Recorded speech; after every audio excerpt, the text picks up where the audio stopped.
In 1996, Gina Alahar achieved the Philippine Cinema's Grand Slam Best Supporting Actress for her powerful performance in Gil Portes Mulanay sa Pusod ng Paraiso.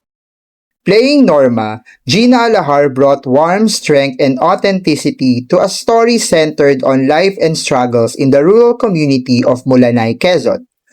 Although she was not the film's main lead, her performance became one of its most celebrated elements.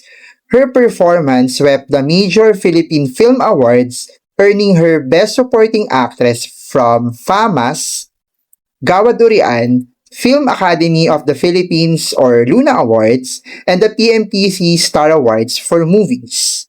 With victories from all four major award-giving bodies, Gina Alahar officially achieved the Grand Slam for Best Supporting Actress during the 1997 award season. It was another reminder of Alahar's remarkable versatility, an actress capable of leaving a lasting impression even without occupying the center of the story. Go check out Mulanay sa Pusod ng Paraiso now, and thanks for watching.